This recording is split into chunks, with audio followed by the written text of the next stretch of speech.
Hello and welcome back to Continental Club, where we round up the hottest topics in European football. Absolutely beautiful show lined up for you today. And to do that, we've got two beautiful men. We've got Joe Tomlinson, Michael McCubbin. We've got a big question to go on, two big match previews and some quick fires as well. And we're going to dive straight into the opening question, which comes from Swagato. Shout out FD Fan of the Year. Big up Swagato. He says, what was the bargain transfer of this window? Mikey, do you want to kick us off? Yeah, I've got a couple. One kind of one that it could be interesting, one that I'm a really big fan of. I'm going to start off with the interesting one. They're both actually involve clubs in the south of France. Okay. Balotelli going from Nice to Marseille, 6-month contract for free. Yeah, I think it's an interesting one. Obviously, it's kind of low hassle, especially for Balotelli. Not for Marseille though, because he's an absolute nightmare. Of course, but he did score in his debut, so that's, Yeah, that's a positive. It is but positive. Great header. He's been a nightmare everywhere he's been. He has been a nightmare everywhere he's been. Obviously, didn't get on very well with Patrick Vieira, did No. he? But yeah, but I don't know. I think for 6 months, it's relatively risk-free. I feel Yeah. like Marseille are in a bit of a bad situation. They've obviously they've had a bit of an upturn in form in recent weeks, but kind of from December, their form just went so badly. Dropped out of 3 competitions, almost dropped out of the race for third in France in Ligue 1. So Balotelli could be the guy that they need just to provide 5 or 6 goals between now and the end of the season. He's They'll be already happy got with that one. on free transfer. Yeah, Definitely. exactly. I can see the Marseille fans really taking to him as well. I remember when Joey Barton went out there, he said that Marseille fans love a maverick and they love someone that they can sort of put their belief behind. For sure, there's a certain kind of arrogance about kind of Marseille. Yeah. I feel like, I don't know, And Balotelli, that's based on much, but I feel like there is a bit of a kind of arrogance and that's kind of appreciated in Marseille. But yeah, and it's pretty good considering they hadn't even scored this season until he went to Marseille as well. Jesus. So yeah, I'd say pretty good on the 16 minutes that we've seen from him so far in an OM shirt. So The new haircut, mate, making all the difference. dreads. Taking a Of leaf out of course. Neymar's book and suddenly going from no hair to dreads in a week. yeah, Superb feat. Yeah, where's he Maybe getting you it? should try that actually, dude. I know, We'll mate, stick I a know. few Couple of braids dreads in that bad If anyone boy. wants to donate some hair to me for my dreads, then get at me in the comments below. Shave it off your chest and your back. yeah, mate. All about cultural appropriation here on FD. But the one I'm really a big fan of is Yuri Tielemans going from Monaco to Leicester. Yeah. I think Leicester have got an absolute bargain here. I mean, although it's obviously only a 6-month loan, they don't have an option to buy at the end. Although I do believe, I've read that they may have first refusal if another club wanted to come in for him. I don't see why Monaco would want to get rid of him though. It's a very odd move on the part of Monaco. Obviously, Especially in he's the battle that they're in. yeah, exactly. They're trying to stay up, and they've just gotten rid of their second top scorer. Like, he got 5 goals. Yeah. Falcao was on something like 8 or 9 in the league, and no one else has scored more than 1 in the entire Monaco squad. It's which actually is pretty interesting. worrying. We had Joe Cole on last night on the show. If you haven't watched that already, go and check it out. And he was talking about Yuri Tielemans, and he said that a lot of the senior pros at Monaco were unhappy with Tielemans and Henry because Henry came in and made Tielemans captain at 20, and they felt he was too young, and there were more experienced pros within the squad that could have been given the captaincy. So I wonder whether it's a little bit of senior pros saying, look, we're not too happy with Yuri, we'd rather have a more experienced head in. But Adrian Silva's played, 5 minutes of football in a year? Yeah. Rubbish. Yeah, I think he's played 88, with more specifically 88 minutes for Leicester this season. Yeah. 1 goal, well, not 1 goal, one start, 1 sub appearance. Yeah. So it's pretty, not great considering Tielemans, has clocked up a lot of minutes and has played pretty well. Obviously, maybe there is a bit of a kind of political motive there, but you can't really be affording to make those kind of changes when you're deep in a relegation battle. Yeah. But Tielemans, obviously, we're all big fans of him. I don't know if you remember, Joe, when Anderlecht came to Old Trafford 2 seasons ago. Yeah, man. I genuinely think that's one of the best performances by a young opposition player I've ever seen at Old Trafford. He was so good. Yeah. I mean, a couple of weeks ago, maybe even last week's podcast, the week before last week's, we did a breakdown on some of the unknown but best academies in world football, and I did Anderlecht. Oh yeah. And I was reading through a lot of their manifesto and a lot of coaches' quotes, and they were talking about Yuri Tielemans as if he was the next superstar of midfielders across Europe. And obviously was made one of the youngest ever players in the Champions League at 16, might still be the youngest ever player in the Champions League, something like that. But just a phenomenon in Belgium. And when he went to Monaco, I think everybody thought, wow, he's going to play under Jardim. They've also brought Golovin in. They've got a history of developing young talent before shipping them on at huge fees. So this could be the next Mbappe-style transfer where they bring him in or they develop him like they did with Martial and then sell him on. And I think this is a hell of a move. Yeah. And Leicester have had an absolute nick. It's unreal. Yeah. It'll be really exciting to see him playing alongside Ndidi, who will obviously offer a bit more defensive cover. And then behind James Maddison, that's a really exciting three. It is, yeah. With Maddison playing slightly in front. Very, very dynamic. Behind Vardy, that's got really good things about it for Leicester, I think. And it's good for Claude Puel as well to sort of, because there's been so much talk about his job being under threat, under style of play, and a lot of Leicester fans unhappy. So it's a great way to get them on side. But Joe, who would you suggest as your bargain transfer of the window? I really don't think there's been very many. No, I think it's been a pretty harrowing window, particularly for a lot of the big sides. I think there are definitely big sides that needed reinforcements and didn't get them. Arsenal had to bring in some defensive reinforcements, didn't get them. Yeah. Tottenham had to bring in some cover for their forward line, didn't get anyone. Or cover for anywhere. Yeah, really. And you look across the continent and it's very much the same. Obviously, not many major moves. We saw PSG bring in Paredes, but not a bargain, is it? Piontek, you could argue, might turn out to be a bargain, but feels like 35 million euros is probably about right for a man who was running quite hot even before he joined Milan, although he did start fantastically against Napoli. So I was struggling a little bit. I'm going to touch on another AC Milan player, Lucas Paqueta. Obviously joined from the Brazilian league, and you never really know what you're going to get out of Brazil, directly out of Brazil, because some players absolutely crush it out there. Gabigol immediately springs to mind, come to Italy and then struggle to adapt, although he has played, I believe, 300 odd minutes now, and he looks okay, which is fine. I think he got 10 goals and an assist playing out in Flamengo, which is not the worst return in Serie A out in Brazil, but not the best either. But what I always get worried about with Brazilians is if they've scored like 50 and then assisted 20, because you're always like, looks like they're playing in the worst half of the Brazilian league. Because obviously they play year round, don't they, and split it into two divisions.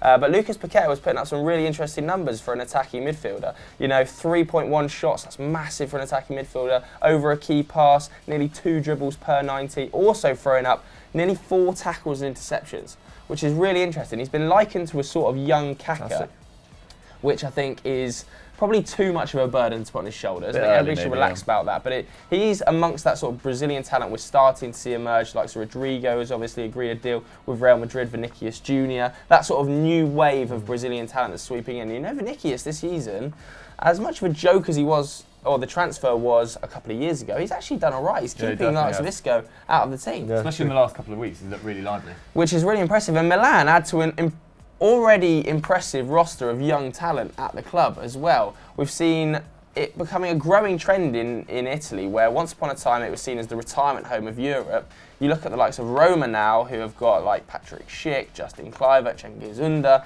Now Milan, obviously trying to follow a little bit in their path. Donnarumma 19, Caldara's in there, Paqueta, Frank Kessie, Suso, Calhanoglu, Piontek, Catrone. It's really really good times to be a Milan fan for the future. Whether or not they all bed in under Gattuso remains to be seen. But they do have a good roster of young talent, and I think Paqueta is just the latest signing in that vein. Yeah, definitely. I think it's gone slightly under their radar, their sort of transfer dealings in the last 6 months. I mean, everyone sort of thought it was quite weird that Bonucci came for a season, but he's 31. I think they saw the future in Caldara, good swap deal there. Got rid of Kalinic to Atletico Madrid. Obviously, Higuain's gone to Chelsea. All players on the wrong side of 30. And instead they're getting in these young, exciting talents from around the world. But I'd go for a transfer that is just on pure monetary terms, it has to be the bargain in the window. It's got to be Munir going to Sevilla from Barcelona for €1 million. It is a completely baffling move that they managed to get a player of his quality, even though he won't necessarily be a guaranteed starter, for so little money. So I obviously covered Munir in quite big depth on a podcast a few weeks ago, so I won't go cover over the same ground, but he basically emerged at Barcelona, played in the youth league in 13-14, got 10 goals, 5 assists in something like 7 games, then got promoted to the first team squad, and has since not really had much of a chance in the Barcelona first team. He's played 42 La Liga games, but only 16 starts in amongst that in 4.5 years. So you might be asking why I think this is a good deal. It's basically because he showed such promise on 2 loan spells. The first one at Valencia in 16-17, he got 6 goals, 3 assists, And then the following year, last year at Deportivo Alaves, he got 10 goals and 6 assists for a side that weren't like the Alaves of this year. This was a much inferior side to that. So a really impressive return. He's played 27 La Liga minutes for Sevilla so far, coming off the bench, I think, for Andre Silva both times. He's made 3.3 key passes per 90. Obviously, those stats seem a bit ridiculous because he's only played such limited minutes. But he's seeming like he might be someone that could make the difference in the the back half of games. And he's only 23, so even if he doesn't work out, the sell-on value will be ridiculous. You'd think that they can at least 10 times that money, and it will still be 10 million euros in maybe a couple of years. So I definitely go with Munir. And also a couple of transfers in the Premier League that sort of took my fancy was Miguel Almiron going to Newcastle. I think that's a really exciting move. We obviously talked a bit about it with Joe Cole last night. Could keep Rafa in the job as well. Could keep Rafa in the job. I mean, it was so needed for Newcastle fans to get fully behind the club at this current time, because they are in a bit of danger despite that result against Man City. There is a lot of pressure on Almiron though. There's a lot of pressure for a young lad who's coming in, never experienced European football before. It is never big been pressure. To the northeast of England before. Never been. I know, it reminds me a bit of Santi Munez in goal. But if he can do anything like Santi Munez, he'll be off to Real Madrid in a couple of years. But no, he had a great year last year in the MLS. I think he got 13 goals, 11 assists. They won the MLS Cup. He's played quite a few times for Paraguay. It's a really promising move. Have you guys got any other late shouts before we move on to big match previews? Any deadline day deals strike your fancy? Deadline day was utter rubbish. Crouchy. We have to mention, Burnley's Peter, Big Crouchy back at Burnley. I mean, a harrowing transfer if you're a Burnley fan, I believe. But equally, I think both clubs got decent deals. I think 7 million for Sam Vokes is a really good fee for a player that is playing backup now to Chris Wood. Peter Crouch gets to come back to the Premier League. He's not going to get any minutes really, probably sub 200 by the end of the season, but equally, if he gets 1 goal in that time, I'm pretty sure Sean Dyche will be delighted. Either way, good deal for both sides. Probably a good guy to have around in general, isn't he? Probably a good guy in the dressing room. Definitely, that's what Joe Cole was saying last night as well. I think move of the day was probably Batshuayi to Crystal Palace. Man. I forgot about that. On loan. That's big. Did they get the option to buy? Not sure whether it does. It's option to buy has been the buzzwords of this window. It's all obligation. Pretty much everyone's just going for loan deals, aren't they? So it'll be fascinating to see how Batshuayi in these bargain transfers get on in their next couple of months. We move on to some big match previews. Right, as I said before, we move on to our big match previews, and the first one we're going to cover is Barcelona-Valencia, Saturday, 5:30 p.m. Great result for Barcelona midweek, Joe. Yeah, they obviously smashed Sevilla 6-1. Some of the goals in this game were magical. There was one by Lionel Messi, which is just out of this world. If you haven't seen already, I suggest you go and check it out. But their overall form has just been imperious since the start of December. 12 wins in 14 games. They are absolutely flying at the moment, and it's all starting to come together, it feels like, a little bit, because at the start of the season it was still a little bit shaky, but now you're seeing Suarez find his form. I think he's scoring every 86 minutes. Messi's finding his form. I think he's got 10 in his last 8. Players like Arthur. I watched the Arthur highlights against Sevilla. He is getting better and better with every minute in La Liga. He was just unbelievable on the ball. He was like a mixture of Xavi and Iniesta. It was unreal. The perfect Barcelona midfielder, he felt like. So it's really good to see him doing well. They can't stop scoring either. 21 goals in the last 8 games. I think they've conceded just 2. For me, this is going to be a walkover for Barcelona. I don't see any other result other than a 3-4-0 Barcelona here. Can you make a case for Valencia? I mean, they are. To be fair, they're encountering a Valencia side in decent form, in the best form they've been in all season. So I don't know if it will be a walkover, but you never know with Barcelona. If they do switch it on and Valencia aren't quite up to it defensively, then it could just happen, as we saw in the Sevilla game. But yeah, obviously Valencia started the season so badly, and it's kind of amazing that that Marcelino is still in a job. He managed to ride that wave. Don't know, that's what you say. Survive the wave. Survive the tidal wave. That was 3 wins from their opening 16 league games, which is just not good enough, is it, for a club with the stature of Valencia? Obviously, there were a lot of draws in there, so they did manage to kind of stave off any kind of doubts of survival in La Liga. That left them 14th as recently as mid-December. So still, obviously, the league is such a close league this year. I don't think anyone was ever really tipping them to be kind of going over the edge into 18th. But since then, their form has been very good nevertheless. They've won 3 of their last 5 games. That's lifted them to 7th with just 3 points separating them and 5th place Alaves. I feel like Champions League spot's probably a bit too much of an ask, but definitely 5th or 6th place finish, I wouldn't put it past Valencia being able to achieve now. And the key to this has been the form of Dani Parejo. He's got 3 goals and 2 assists in his last 7 league games, which is pretty great. He's actually their top scorer now, 5 goals, 3 assists this season, averaging 1.2 shots, 2.6 key passes, and 1.5 dribbles per 90. It's the kind of form that you're kind of used to seeing with him, but obviously, start of the season underperforming a lot. And it's kind of been needed as well because the striking options that Valencia have all been pretty bad this season. That's Rodrigo, 4 goals and 3 assists, which is all right, but Carlos Soler, 0 goals, 2 assists in 19 appearances. Santi Mina, 2 goals, 0 assists in 15 games. Gonzalo Guedes, big season last season from him. Just 1 assist in 10 games. Even Michy Batshuayi, just nothing there. Absolutely nothing there. So it's kind of weird considering that last season Valencia were kind of seemed to be this club that were just reviving the careers of all these players that weren't working out at other clubs. It just seems to have kind of fallen off a cliff a bit this year. But they are in better form. I'm probably with you, Joe. I think it's going to be a comfortable victory for Barca. What do you reckon? Well, their recent record suggests it as well. Barcelona have won 5 of their last 9 meetings, only losing 1 of them, and that was in April 2016. I think they were romping to the title under Luis Enrique that year. I'd say a Barcelona win. I can't really. They've even been tight at the back recently as well. I think 2-0 Barca. What are you guys thinking prediction-wise? I'm going 3-0 Barca. Say 3-1.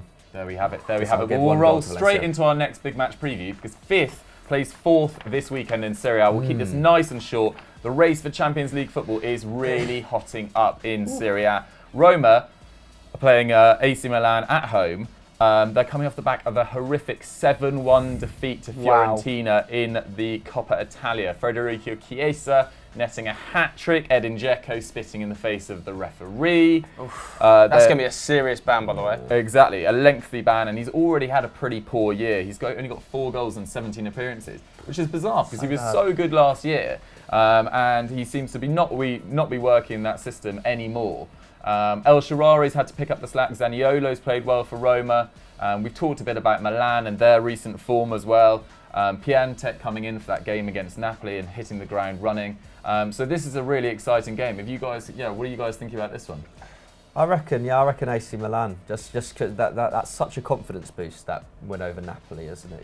Quite unexpected. Yeah, very unexpected, and just I've not seen a striker start in the way that Piatek has for AC Milan in a long time. It could have gone 1 or 2 ways. It always seems to, doesn't it? But maybe not choosing to get that cursed number 9 shirt actually worked out for him because those 2 goals were just fantastic, and obviously Paqueta was involved as we were talking about earlier. I think Milan might take this one 7-1 to Fiorentina. You do need to bounce back from that, but that's a serious. Yeah, it's decided an ultimate low. Yeah. That is worrying. That is absolutely worrying. I've not seen the game, but especially like you say, facing a really informed and confident Piatek. I think it'll be a draw though. Yeah. I'm going to go for a draw. I really like some of Milan's individuals, but I just don't back Gattuso, man. I just don't think he's got it nailed down. And when it comes to the crunch, I think he struggles. So I'm going to go for 1-0 Piatek to score, but I just no cohesion in that Milan side. Cubs, what do you reckon? I'm going to say 2-0 Milan again. Okay, putting it out there. I'm going to go for a 2-2 thriller. Not entirely sure why, but Roma conceding a lot of goals at the moment. Piatek in form. So that's the end of our big match previews. Let's get on to quickfire questions. Right, moving on to quickfire question, and our first one comes in from @CameronSmith10. Thank you very much, mate. He says, can Dortmund hold on and finally break Bayern's dominance, or can Bayern catch them? It's hotting up in the Bundesliga. Yeah, I don't know. I think Dortmund can. I think this is a difficult question because I think both. Like Dortmund can hold on, but equally Bayern obviously can win it as well. Yeah. really sitting on the fence there. I mean, you couldn't be sitting on the fence more, Mikey. But equally, I sort of feel the same. I think it's going to come down to the fixture. Is that the Westfalenstadion? I think it is still at the Westfalenstadion to play. And I think if Dortmund get a result there, I think they're going to win the league. Bayern Munich are a strong side even now, but their squad is old, and come the back end of the season, a lot of those players are going to be focusing their efforts on the Champions League, in my opinion. I think a lot of them are going, I've won the Bundesliga 4 or 5 years in the bounce. Let's go for a Champions League now. Robben and Ribery, this is probably their last shot of winning a Champions League. They've got Liverpool in the last 16, though. They could be knocked out by that. But if I was Robben and Ribery, I'd be going, would I rather push for my, 8th, or however many they've won Bundesliga titles, or do I go for another Champions League and go all out in the games against Liverpool and take my foot off the gas in the league? I think I'll probably go for the Champions League. But Dortmund, that young squad, the pressure will be massive, and whether or not they can cope with it is pure mentality. Yeah, definitely. They're meeting every challenge, though. I watched the highlights of their game against Hanover last weekend. They won 5-1. Hanover manager then got fired. Royce is he's in the form of his life. Yeah. He has been remarkable this year. I mean, on current form, he's got to be included in the top 5 players in the world. He has just been remarkable. Wow. He's definitely been the best player in Germany, in my opinion. Jadon Sancho as well. They've just got such a fluid front line. Everything's working for them. Everything is working for them. Even Axel Witsel looks like a world beater, which we didn't expect. And everything Paco's touches turns to goals. Yeah. Just mad. Mind you, Bayern have been in good form too. I think they beat Stuttgart 4-1 at the weekend. They've been on quite a good run themselves. So it will be interesting. If you had to put your money on it, McCubs, you were on the fence before. If you actually had to put your money on it, I'd probably say Bayern, to be honest. Really? If you had to put because they're a safer bet, aren't they? They are a safer bet. Yeah. What do you think? But at the same time, under Kovac, maybe not so much. Dortmund. Yeah, I've been so close there. I've been arguing with Hamel on ERU for weeks. I think it's Dortmund as well. Right, we'll move on to Jan de Kock, who's taking us over to Spain. He says, is Morata, the player at Atletico Madrid, need to win La Liga? I think the gap at the moment, Joe, is 5 points. So it seems a bit insurmountable. But what are you thinking about this? It's not insurmountable. I think the worry is that they're not scoring enough goals. They're not the same defensive side that Diego Simeone once had under him. And Barcelona are also flying. So I think Barcelona are going to win the La Liga this year. Whether or not Morata can win in the league in future years, I'm not convinced about. I think Morata, I don't want to say his career's over, but I think that it's only going to go one way. Classic Grim Reaper, Joe. Yeah, I just don't see Alvaro Morata having the mentality to spring back and suddenly have a 30-goal season. Okay. He has done wonders at clubs like Madrid from limited minutes, but every time I feel like the pressure is on him to be the man at the club, it doesn't work. And whether or not he will be the main man with Griezmann remains to be seen, but equally, Atleti, they're not a cohesive attack, and you're putting Morata into another attack that's struggling and expecting him to score goals. If Atleti were banging goal, I'd be thinking, great club to go to, perfect man, he needs to bring his confidence back. Atleti can't score goals at the best of times. Yeah. You're bringing in a player who can't score goals into a side that can't score goals. To me, that is not a good situation to be in. I think this is a kind of a win-win for them. I mean, it's only a loan. Diego Costa's really struggled with injuries this year. I think he's got 1 goal in 11 games. But so is their whole front line. Nobody's scored. I mean, except for Griezmann. Griezmann is holding the whole thing together. But Thomas Lemar's got something like 2 goals and 2 assists in 20 games in all comps. Which for a £63 million signing, you're expecting more of that. Gelson Martins, I believe, has moved this window. He's gone to Monaco. He's gone to to make Monaco. room for Morata. So there's issues at Atletico, and it shows the weakness of La Liga this year. That they can still be 5 points in, I think if he'd have gone to a club like PSG that are free scoring and banging in 4 goals a game, and Morata edged his way into the team, 1 goal in limited minutes, then he starts games and gets a couple of goals. Atleti, he's going to be starting. He better hit the ground running with goals, else his confidence is going to go off a cliff, and Atleti aren't scoring goals, so he's going to have to really turn up. I think he could though. La Liga is is a more familiar league to him in a lot of ways. I think he'll probably I think he will still be more prolific than he's been at Chelsea. That's not hard, and it's not hard, but that's still something that Atleti need at this point in the season. A little bit like Marseille, just kind of getting in Balotelli just to get 5, 6, 7 goals. But I don't know. I just think he's gonna he's back home. He's going to enjoy himself more. He's part of a team which is so behind Simeone at all times, as opposed to in Chelsea, where like Conte was already starting to fall out when he arrived, and Sarri obviously hasn't really worked out, at least in the last couple of months. That's all gone a bit sour.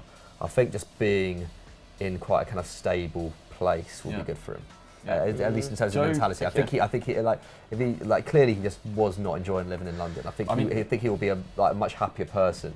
I was just about to say, Joe Cole was trying to be very polite and saying in as many words that some people don't suit London and don't suit being away from the family. That's basically what he was hinting at last night.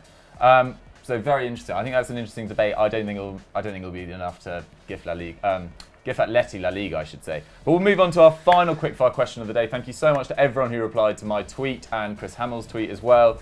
And it's a nice one. It's Julian, then followed by a series of numbers. He says, "What podcast do you guys listen to?" I'll actually kick this off. I'm a bit of a nerd, really. I only really listen to football ones. I listen to the Peter Crouch podcast. I enjoy that. I've increasingly listened to the Bleacher Report one because one of my mates from uni hosts it. Well, he was in the year above. He's a nice guy though. We are good friends. And Stats Bomb as well do a good podcast. So they would probably be my three. Yeah. What about you, McCubbs? Do you probably have maybe some other interests? To be honest, actually, I'm quite similar. I do mainly listen to football ones. I think Stats Bomb I've started listening to recently. The Totally Football Show and the Totally Italian one I've started getting into recently as well. Quickly Kevin. Kevin's great. That was going to be mine. If you haven't listened to Quickly Kevin, you can wax lyrical about Quickly Kevin, but also the United rant as well is very good. Yeah, I mean, if you haven't listened to Quickly Kevin, you've got to start listening to Quickly Kevin. So Quickly Kevin is a 90s football specific podcast, so only football in the 90s, and it's hosted by Josh Widdicombe and another guy, and it is hilarious. They have like guests like Graham Lasso and prominent 90s footballers like Paul Merson, Matt Lattis, and they just get them to tell the stories of how different 90s football was, the unprofessionalism, the drinking, going out and doing ridiculous things, pranks, having second jobs, some of the signings that were coming in, like they talk about the Ali Dyer story at Southampton from Lattis's point of view. It's just so good. And there's little other inserts that just immediately take you back to that, oh my God, the state of 90s football. Some of the stories are What I love is that I have no idea about 90s football, and yet when they talk about these unknown, obscure 90s footballers, even though I have no idea who they are, they're funny. Just by the way that they say their names, just by the way that they kind of describe them, it does make you laugh. It's just like it's as if you actually know what they're talking about. It is hilarious. Well, you've sold it well, lads. You've got to watch it. Download it. And obviously we couldn't talk about podcasts without reminding you to go listen to Sunday Vibes Extra Time. If you haven't heard of it, where have you been? Go download it, listen to all the episodes. And that's all we've got time for today, lads. Anything you'd like to push to coming up this weekend? We've got We Need to Talk out today over on Football Daily, where we're talking about Neymar's latest injury that simply coincides with his sister's birthday again for the 5th year running. Grow up. We've also got a live stream. Are you on it on Sunday? On Sunday, I am, Arsenal, Man City, right? Yes, 4 o'clock. So make sure you tune in for that one. No, definitely. And also go to Euro Football Daily, stay on Euro Football Daily, I should say, and go watch all the Stat Wars the leagues, because it's starting to hot up. Some shocks in there already. Right. Thank you very much for watching, guys. We'll see you next time. Right.